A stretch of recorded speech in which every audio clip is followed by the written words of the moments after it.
David Copperfield, by Charles Dickens. Chapter 2. I observe.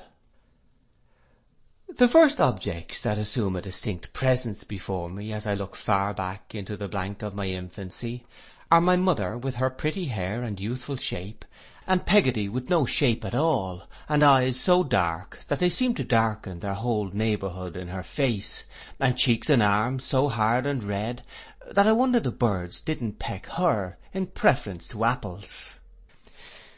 I believe I can remember these two at a little distance apart, dwarfed to my sight by stooping down or kneeling on the floor, and I going unsteadily from the one to the other. I have an impression on my mind, which I cannot distinguish from actual remembrance, of the touch of Peggotty's forefinger as she used to hold it out to me, and of its being roughened by needlework, like a pocket nutmeg grater. This may be fancy, though I think the memory of most of us can go farther back into such times than many of us suppose, just as I believe the power of observation in numbers of very young children to be quite wonderful for its closeness and accuracy. Indeed, I think that most grown men who are remarkable in this respect may, with greater propriety, be said not to have lost the faculty than to have acquired it, the rather as I generally observe such men to retain a certain freshness and gentleness and capacity of being pleased, which are also an inheritance they have preserved from their childhood. I might have a misgiving that I am meandering in stopping to say this, but that it brings me to remark that I build these conclusions in part upon my own experience of myself, and if it may appear from anything I set down in this narrative that I was a child of close observation, or that as a man I have a strong memory of my childhood, I undoubtedly lay claim to both of these characteristics. Looking back, as I was saying, into the blank of my infancy, the first objects I can remember, as standing out by themselves from a confusion of things, are my mother and Peggotty. What else do I remember? Let me see. There comes out of the cloud our house, not new to me, but quite familiar in its earliest remembrance. On the ground floor is Peggotty's kitchen, opening into a back yard, with a pigeon house on a pole in the centre, without any pigeons in it, a great dog kennel in a corner, without any dog, and a quantity of fowls that look terribly tall to me, walking about in a menacing and ferocious manner. There is one cock who gets upon a post to crow, and seems to take particular notice of me as I look at him through the kitchen window, who makes me shiver, he is so fierce. Of the geese outside the side gate who come waddling after me with their long necks stretched out when I go that way, I dream at night, as a man environed by wild beasts might dream of lions. Here is a long passage, what an enormous perspective I make of it, leading from Peggotty's kitchen to the front door. A dark storeroom opens out of it, and that is a place to be run past at night, for I don't know what may be among those tubs and jars and old tea-chests, when there is nobody in there with a dimly burning light, letting a mouldy air come out of the door, in which there is a smell of soap, pickles, pepper, candles, and coffee, all at one whiff. Then there are the two parlours, the parlour in which we sit of an evening, my mother and I and Peggotty, for Peggotty is quite our companion, when her work is done and we are alone, and the best parlour, where we sit on a Sunday, grandly, but not so comfortably. There is something of a doleful air about that room to me, for Peggotty has told me, I don't know when, but apparently ages ago, about my father's funeral and the company having their black cloaks put on. One Sunday night my mother reads to Peggotty and me in there, how Lazarus was raised up from the dead, and I am so frightened that they are afterwards obliged to take me out of bed, and show me the quiet churchyard out of the bedroom window, with the dead all lying in their graves at rest, below the solemn moon. There is nothing half so green that I know anywhere as the grass of that churchyard, nothing half so shady as its trees, nothing half so quiet as its tombstones. The sheep are feeding there when I kneel up early in the morning in my little bed in a closet within my mother's room to look out at it, and I see the red light shining on the sundial, and think within myself, is the sundial glad, I wonder, that it can tell the time again? Here is our pew in the church. What a high-backed pew, with a window near it, out of which our house can be seen, and is seen many times during the morning service by Peggotty, who likes to make herself as sure as she can that it's not being robbed or is not in flames. But though Peggotty's eye wanders, she is much offended if mine does, and frowns to me as I stand upon the seat that I am to look at the clergyman. But I can't always look at him. I know him without that white thing on, and I am afraid of his wondering why I stare so, and perhaps stopping the service to inquire, and what am I to do? It is a dreadful thing to gape, but I must do something. I look at my mother, but she pretends not to see me. I look at a boy in the aisle, and he makes faces at me. I look at the sunlight coming in at the open door through the porch, and there I see a stray sheep. I don't mean a sinner, but mutton, half making up his mind to come into the church. I feel that if I looked at him any longer, I might be tempted to say something out loud, and what would become of me then? I look up at the monumental tablets on the wall, and try to think of Mr. Bodgers, late of this parish, and what the feelings of Mrs. Bodgers must have been, when affliction sore long time Mr. Bodgers bore, and physicians were in vain. I wonder whether they called in Mr. Chillip, and he was in vain, and if so, how he likes to be reminded of it once a week. I look from Mr. Chillip in his Sunday neckcloth to the pulpit, and think what a good place it would be to play in, and what a castle it would make, with another boy coming up the stairs to attack it, and having the velvet cushion with the tassels thrown down on his head. In time my eyes gradually shut up, and from seeming to hear the clergyman singing a drowsy song in the heat, I hear nothing until I fall off the seat with a crash, and am taken out more dead than alive by Peggotty. And now I see the outside of our house, with a latticed bedroom window standing open to let in the sweet-smelling air, and the ragged old rook's nest still dangling in the elm trees at the bottom of the front garden. Now I am in the garden at the back, beyond the yard where the empty pigeon-house and dog-kennel are, a very preserve of butterflies as I remember it, with a high fence and a gate and padlock, where the fruit clusters on the trees riper and richer than fruit has ever been since, in any other garden, and where my mother gathers some in a basket, while I stand by bolting furtive gooseberries and trying to look unmoved. A great wind rises, and the summer is gone in a moment. We are playing in the winter twilight, dancing about the parlour. When my mother is out of breath and rests herself in an elbow chair, I watch her winding her bright curls round her fingers, and straightening her waist, and nobody knows better than I do that she likes to look so well, and is proud of being so pretty. That is among my very earliest impressions. That, and a sense that we were both a little afraid of Peggotty, and submitted ourselves in most things to her direction, were among the first opinions, if they may be so called, that I ever derived from what I saw. Peggotty and I were sitting one night by the parlour fire alone. I had been reading to Peggotty about crocodiles. I must have read very perspicuously, or the poor soul must have been deeply interested, for I remember she had a cloudy impression after I had done that they were a sort of vegetable. I was tired of reading, and dead sleepy, but having leave as a high treat to sit up till my mother came home from spending the evening at a neighbour's, I would rather have died upon my post, of course, than have gone to bed. I had reached that stage of sleepiness when Peggotty seemed to swell and grow immensely large. I propped my eyelids open with my 2 forefingers, and looked perseveringly at her as she sat at work, at the little bit of wax candle she kept for her thread, how old it looked, being so wrinkled in all directions, at the little house with a thatched roof, where the yard measure lived, at her work-box with a sliding lid, with a view of St. Paul's Cathedral, with a pink dome, painted on the top, at the brass thimble on her fingers, at herself, whom I thought lovely. I felt so sleepy that I knew if I lost sight of anything for a moment, I was gone. "Peggotty," says I suddenly, "were you ever married?" "Lord, Master Davy," replied Peggotty, "what's put marriage in your head?" She answered with such a start that it quite awoke me, and then she stopped in her work and looked at me with her needle drawn out to its thread's length. "But were you ever married, Peggotty?" says I. "You are a very handsome woman, ain't you?" I thought her in a different style from my mother, certainly, but of another school of beauty I considered her a perfect example. There was a red velvet footstool in the best parlour, on which my mother had painted a nosegay. The groundwork of that stool and Peggoty's complexion appeared to me to be one and the same thing. The stool was smooth and Peggotty was rough, but that made no difference.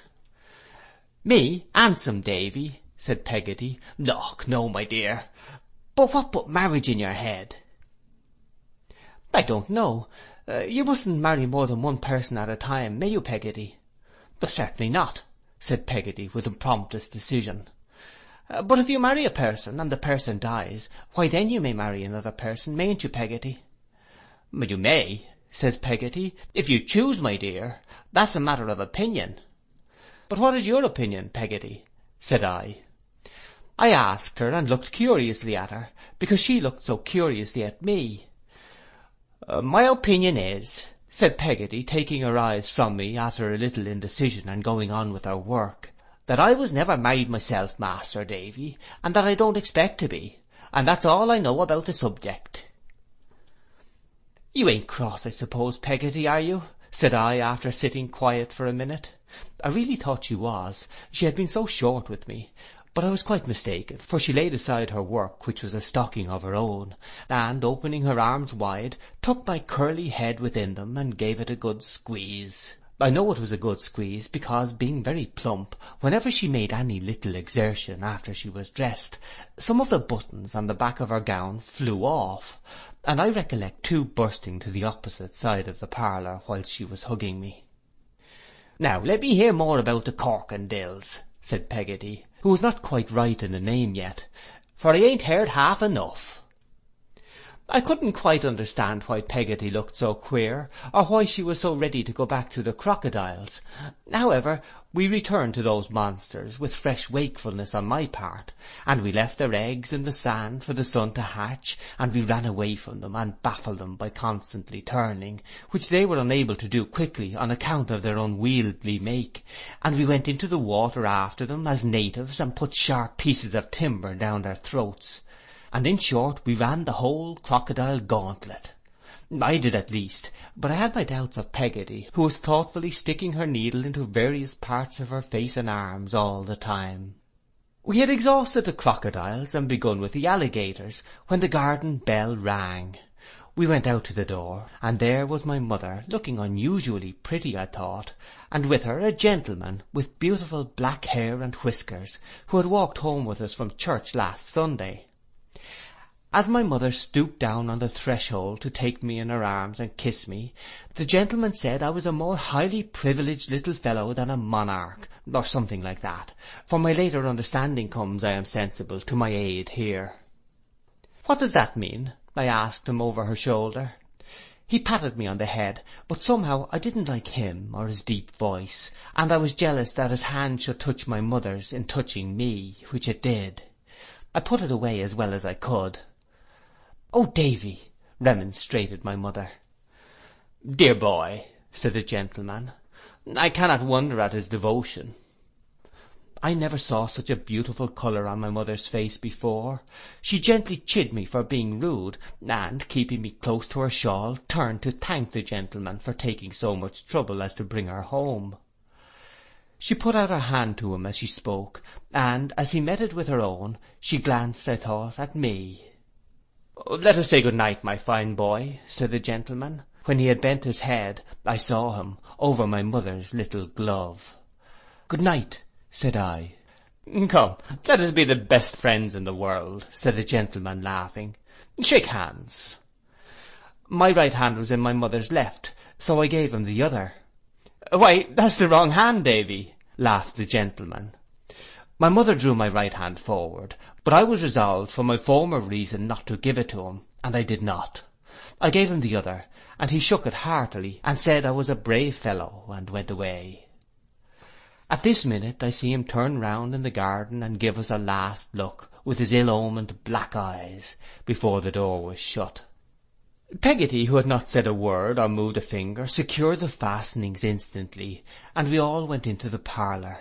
My mother, contrary to her usual habit, instead of coming to the elbow chair by the fire, remained at the other end of the room, and sat singing to herself. "Hope you had a pleasant evening, ma'am," said Peggotty, standing as stiff as a barrel in the centre of the room, with a candlestick in her hand. Much obliged to you, Peggotty, returned my mother in a cheerful voice. I have had a very pleasant evening. A stranger or so makes an agreeable change, suggested Peggotty. A very agreeable change indeed, returned my mother.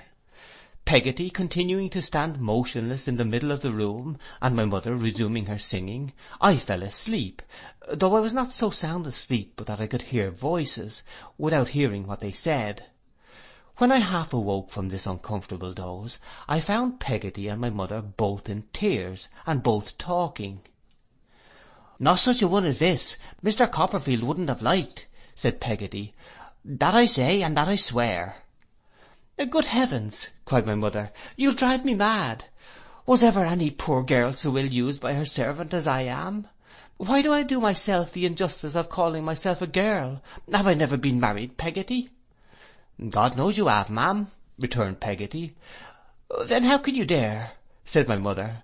You know I don't mean how can you dare, Peggotty, but how can you have the heart to make me so uncomfortable, and say such bitter things to me, when you are well aware that I haven't out of this place a single friend to turn to? The more's the reason, returned Peggotty, for saying that it won't do. No, that it won't do. No, no price would make it do, no. I thought Peggotty would have thrown the candlestick away, she was so emphatic with it. How can you be so aggravating, said my mother, shedding more tears than before, as to talk in such an unjust manner? How can you go on as if it was all settled and arranged, Peggotty, when I tell you over and over again, you cruel thing, that beyond the commonest civilities nothing has passed? You talk of admiration, but what am I to do if people are so silly as to indulge the sentiment? Is it my fault? What am I to do, I ask you? Would you wish me to shave my head and black my face, or disfigure myself with a burn, or a scald, or something of that sort? I dare say you would, Peggotty. I dare say you'd quite enjoy it. Peggotty seemed to take this aspersion very much to heart, I thought. And my dear boy, cried my mother, coming to the elbow chair in which I was, and caressing me, my own little Davy, is it to be hinted to me that I am wanting in affection for my precious treasure, the dearest little fellow that ever was? Nobody ever went and hinted no such a thing, said Peggotty. You did, Peggotty, returned my mother. You know you did. What else was it possible to infer from what you said, you unkind creature, when you know as well as I do, that on his account only last quarter I wouldn't buy myself a new parasol, though that old green one is frayed the whole way up, and the fringe is perfectly mangy. You know it is, Peggotty, you can't deny it. Then, turning affectionately to me, with her cheek against mine, am I a naughty mamma to you, Davy? Am I a nasty, cruel, selfish, bad mamma? Say I am, my child. Say yes, my dear boy, and Peggotty will love you. And Peggotty's love is a great deal better than mine, Davy. I don't love you at all, do I? At this we all fell a-crying together. I think I was the loudest of the party, but I am sure we were all sincere about it. I was quite heartbroken myself, and am afraid that in the first transports of wounded tenderness I called Peggotty a beast.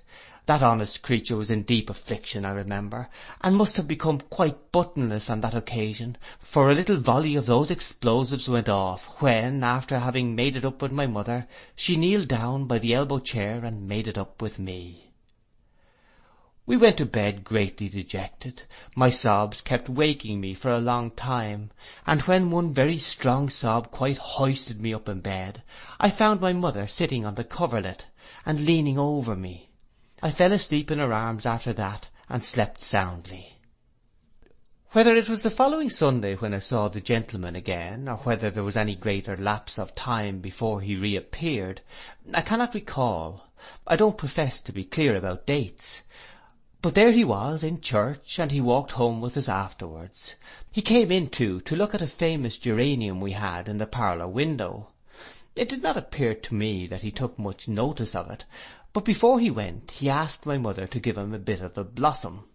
She begged him to choose it for himself, but he refused to do that. I could not understand why, so she plucked it for him, and gave it into his hand. He said he would never part with it any more, and I thought he must have been quite a fool not to know that it would fall to pieces in a day or two. Peggotty began to be less with us of an evening than she had always been. My mother deferred to her very much more than usual, it occurred to me, and we were all three excellent friends. Still we were different from what we used to be, and we were not so comfortable among ourselves. Sometimes I fancy that Peggotty perhaps objected to my mother's wearing all the pretty dresses she had in her drawers, or to her going so often to visit at that neighbour's, but I couldn't to my satisfaction make out how it was. Gradually I became used to seeing the gentleman with the black whiskers.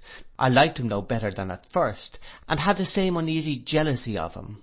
But if I had any reason for it beyond a child's instinctive dislike, and a general idea that Peggotty and I could make much of my mother without any help, it certainly was not the reason that I might have found if I had been older. No such thing came into my mind, or near it. I could observe in little pieces, as it were, but as to making a net of the number of these pieces, and catching anybody in it, that was as yet beyond me. One autumn morning I was with my mother in the front garden, when Mr. Murdstone, I knew him by that name now, came by on horseback. He reined up his horse to salute my mother, and said he was going to Lowestoft to see some friends who were there with a yacht, and merrily proposed to take me on the saddle before him, if I would like the ride. The air was so clear and pleasant, and the horse seemed to like the idea of the ride so much himself, as he stood snorting and pawing at the garden gate, that I had a great desire to go. So I was sent upstairs to Peggotty to be made spruce, and in the meantime Mr. Murdstone dismounted, and with his horse's bridle drawn over his arm, walked slowly up and down the outer side of the sweetbriar fence, while my mother walked slowly up and down the inner to keep him company. I recollect Peggotty and I peeping out at them from my little window. I recollect how closely they seemed to be examining the sweetbriar between them as they strolled along, and how, from being in a perfectly angelic temper, Peggotty turned cross in a moment, and brushed my hair the wrong way, excessively hard. Mr. Murdstone and I were soon off, and trotting along the green turf by the side of the road. He held me quite easily with one arm, and I don't think I was restless usually, but I could not make up my mind to sit in front of him without turning my head sometimes, and looking up in his face. He had that kind of shallow black eye. I want a better word to express an eye that has no depth in it to be looked into, which, when it is abstracted, seems from some peculiarity of light to be disfigured for a moment at a time by a cast. Several times when I glanced at him, I observed that appearance with a sort of awe, and wondered what he was thinking about so closely. His hair and whiskers were blacker and thicker looked at so near, than even I had given them credit for being. A squareness about the lower part of his face, and a dotted indication of the strong black beard he shaved close every day, reminded me of the waxwork that had travelled into our neighbourhood some half-year before. This, his regular eyebrows, and the rich white and black and brown of his complexion, confound his complexion and his memory, made me think him, in spite of my misgivings, a very handsome man. I have no doubt that my poor dear mother thought him so too. We went to an hotel by the sea, where two gentlemen were smoking cigars in a room by themselves. Each of them was lying on at least 4 chairs, and had a large rough jacket on. In a corner was a heap of coats and boat cloaks and a flag, all bundled up together. They both rolled on to their feet in an untidy sort of manner when we came in, and said, "Hello, Murdstone, we thought you were dead." "Not yet," said Mr. Murdstone. "And who is this shaver?" said one of the gentlemen, taking hold of me. "That's Davy," returned Mr. Murdstone. "Davy who?" said the gentleman. "Jones." "Copperfield," said Mr. Murdstone. "What, bewitching Mrs. Copperfield's encumbrance?" cried the gentleman. "The pretty little widow?" "Quinion," said Mr. Murdstone. "Take care, if you please. Somebody's sharp." "Who is?" asked the gentleman, laughing. I looked up quickly, being curious to know. "Only Brooks of Sheffield," said Mr. Murdstone. I was quite relieved to find that it was only Brooks of Sheffield, for at first I really thought it was I.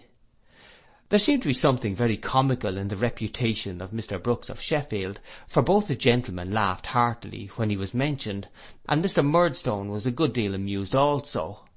After some laughing, the gentleman whom he had called Quinion said, "And what is the opinion of Brooks of Sheffield in reference to the projected business?" "Oh, I don't know that Brooks understands much about it at present," replied Mr. Murdstone, "but he is not generally favourable, I believe." There was more laughter at this, and Mr. Quinion said that he would ring the bell for some sherry in which to drink to Brooks. This he did, and when the wine came he made me have a little, with a biscuit, and, before I drank it, stand up and say, "Confusion to Brooks of Sheffield." The toast was received with great applause, and such hearty laughter that it made me laugh too, at which they laughed the more. In short, we quite enjoyed ourselves. We walked about on the cliff after that, and sat on the grass, and looked at things through a telescope. I could make out nothing myself when it was put to my eye, but I pretended I could, and then we came back to the hotel to an early dinner. All the time we were out, the two gentlemen smoked incessantly, which I thought, if I might judge from the smell of their rough coats, they must have been doing ever since the coats had first come home from the tailor's. I must not forget that we went on board the yacht, where they all three descended into the cabin, and were busy with some papers. I saw them quite hard at work when I looked down through the open skylight. They left me during this time with a very nice man with a very large head of red hair, and a very small shiny hat upon it, who had got a cross-barred shirt or waistcoat on with Skylark in capital letters across the chest. I thought it was his name, and that as he lived on board a ship and hadn't a street door to put his name on, he put it there instead, but when I called him Mr. Skylark, he said it meant the vessel. I observed all day that Mr. Murdstone was graver and steadier than the two gentlemen. They were very gay and careless. They joked freely with one another, but seldom with him. It appeared to me that he was more clever and cold than they were, and that they regarded him with something of my own feeling. I remarked that, once or twice, when Mr. Quinion was talking, he looked at Mr. Murdstone sideways, as if to make sure of his not being displeased, and that once, when Mr. Passenage, the other gentleman, was in high spirits, he trod on his foot, and gave him a secret caution with his eyes to observe Mr. Murdstone, who was sitting stern and silent. Nor do I recollect that Mr. Murdstone laughed at all that day, except at the Sheffield joke, and that, by the bye, was his own. We went home early in the evening. It was a very fine evening, and my mother and he had another stroll by the Sweetbriar, while I was sent in to get my tea. When he was gone, my mother asked me all about the day I had had, and what I had said and done. I mentioned what they had said about her, and she laughed, and told me they were impudent fellows who talked nonsense, but I knew it pleased her. I knew it quite as well as I know now. I took the opportunity of asking if she was at all acquainted with Mr. Brooks of Sheffield, but she answered no, only she supposed he must be a manufacturer in the knife and fork way. Can I say of her face, altered as I have reason to remember it, perished as I know it is, that it is gone, when here it comes before me at this instant, as distinct as any face that I may choose to look on in a crowded street? Can I say of her innocent and girlish beauty, that it faded and was no more, when its breath falls on my cheek now, as it fell that night? Can I say she ever changed, when my remembrance brings her back to life thus only, and truer to its loving youth than I have been, or man ever is, still holds fast what it cherished then? I write of her just as she was when I had gone to bed after this talk, and she came to bid me good night. She kneeled down playfully by the side of the bed, and laying her chin upon her hands and laughing, said, "What was it they said, Davy? Tell me again. I can't believe it." "Bewitching," I began. My mother put her hands upon my lips to stop me. "It was never bewitching," she said, laughing. "It could never have been bewitching. Davy, now I know it wasn't." "Yes, it was. Bewitching Mrs. Copperfield," I repeated stoutly, "and pretty." No, no, it was never pretty, not pretty, interposed my mother, laying her fingers on my lips again. Yes, it was, pretty little widow. What foolish, impudent creatures, cried my mother, laughing and covering her face. What ridiculous men, ain't they, Davy dear? Well, ma, don't tell Peggotty. She might be angry with him. I am dreadfully angry with him myself, but I would rather Peggotty didn't know. I promised, of course, and we kissed one another over and over again, and I soon fell fast asleep. It seems to me, at this distance of time, as if it were the next day when Peggotty broached the striking and adventurous proposition I am about to mention, but it was probably about 2 months afterwards.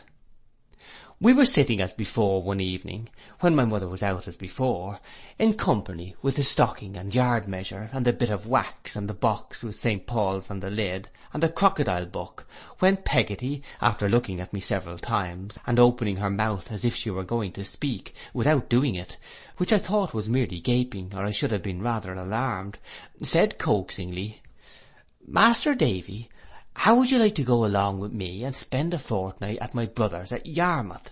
Wouldn't that be a treat?" "Is your brother an agreeable man, Peggotty?" I inquired provisionally. "Oh, what an agreeable man he is!" cried Peggotty, holding up her hands. "Then there's the sea, and the boats and ships, and the fishermen, and the beach, and Ham to play with." Peggotty meant her nephew Ham, mentioned in my first chapter, but she spoke of him as a morsel of English grammar. I was flushed by her summary of delights, and replied that it would indeed be a treat, but what would my mother say?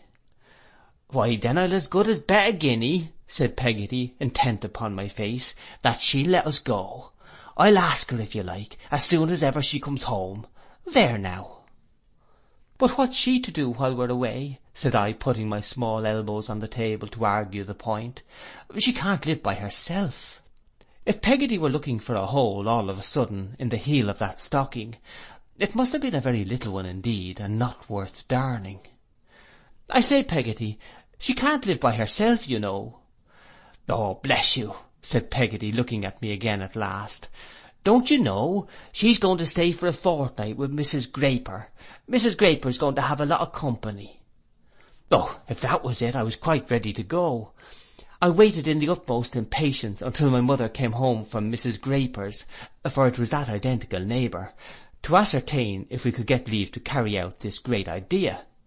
Without being nearly so much surprised as I had expected, my mother entered into it regularly, and it was all arranged that night, and my board and lodging during the visit were to be paid for. The day soon came for our going. It was such an early day that it came soon, even to me, who was in a fever of expectation, and half afraid that an earthquake, or a fiery mountain, or some other great convulsion of nature, might interpose to stop the expedition. We were to go in a carrier's cart, which departed in the morning after breakfast. I would have given any money to have been allowed to wrap myself up overnight, and sleep in my hat and boots. It touches me nearly now, although I tell it lightly, to recollect how eager I was to leave my happy home, to think how little I suspected what I did leave for ever. I am glad to recollect that when the carrier's cart was at the gate, and my mother stood there kissing me, a grateful fondness for her and for the old place I had never turned my back on before made me cry. I am glad to know that my mother cried too, and that I felt her heart beat against mine. I am glad to recollect that when the carrier began to move, my mother ran out at the gate and called him to stop, that she might kiss me once more. I am glad to dwell upon the earnestness and love with which she lifted up her face to mine, and did so. As we left her standing in the road, Mr. Murdstone came up to where she was, and seemed to expostulate with her for being so moved. I was looking back round the awning of the cart, and wondered what business it was of his. Peggotty, who was also looking back on the other side, seemed anything but satisfied, as the face she brought back in the cart denoted. I sat looking at Peggotty for some time, in a reverie on this supposititious case, whether, if she were employed to lose me like the boy in the fairy tale, I should be able to track my way home again by the buttons she would shed.